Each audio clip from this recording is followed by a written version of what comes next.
Let me see now. Darling Shep, sister and I in desperate situation. I beg your pardon. Sister and I in desperate situation will explain details later. Would you be interested in,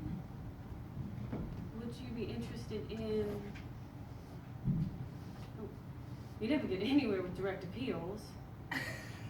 Don't be ridiculous, darling. But I'll think of something. I've got to think of something. Don't laugh at me, Stella, please. Please don't. I want you to look at the contents of my purse. Here's what's in it. 65 measly cents in coin of the realm. Stanley doesn't give me a daily allowance. He likes to pay the bills himself. But this morning, he gave me $10 to smooth things over. You take 5 of it. Blanche, I'll keep the rest. No. No, Stella. Well, I know how it helps your morale just to have a little pocket money on you. No, thank you. I'll take to the streets. Talk sense. How did you happen to come so low on funds anyway? Money just goes. It goes places. Sometime today I've got to get hold of a bromo. Well, I'll fix you one now. Not yet. I've got to keep thinking.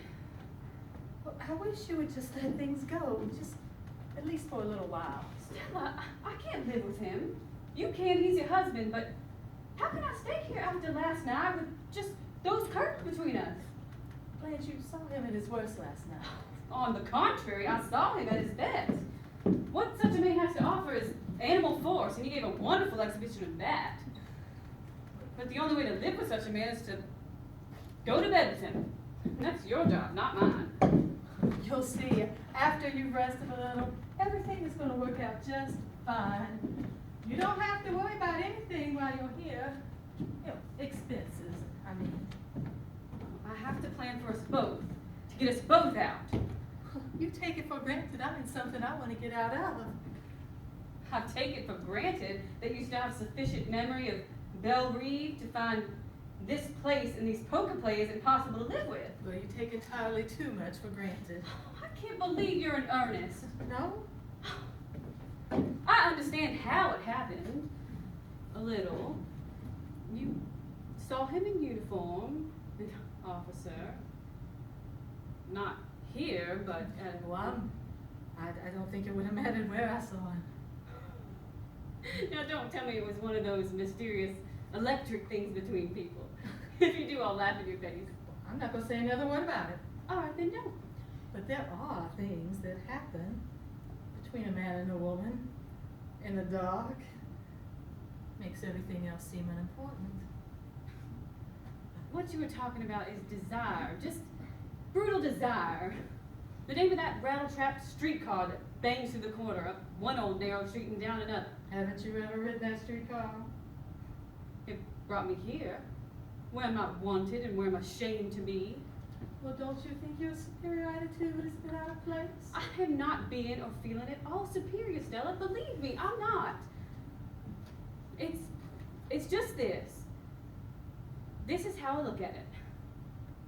A man like that is someone to go out with. Once. Twice. 3 times if the devil is in you. But live with? Have a child with? I told you, I love him. And I tremble for you. I just tremble for you. Well, I can't help your trembling if you insist on trembling.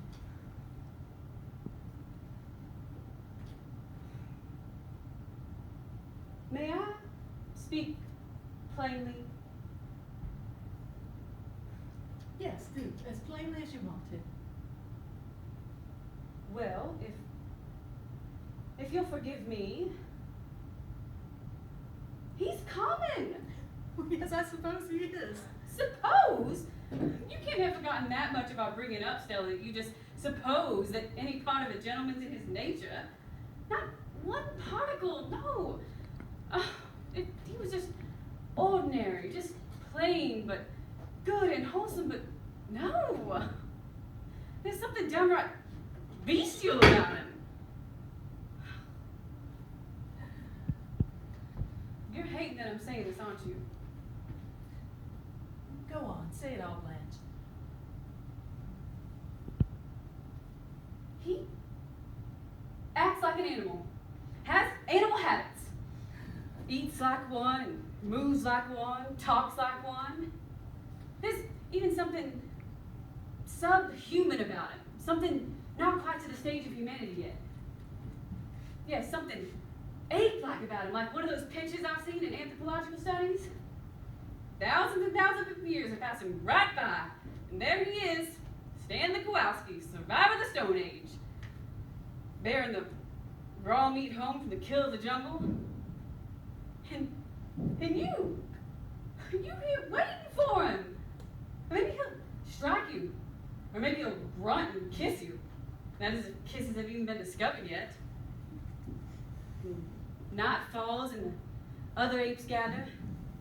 There in front of the cave, all gnawing like him, and swilling and hulking and grunting. His poking out, you call it? This party of apes.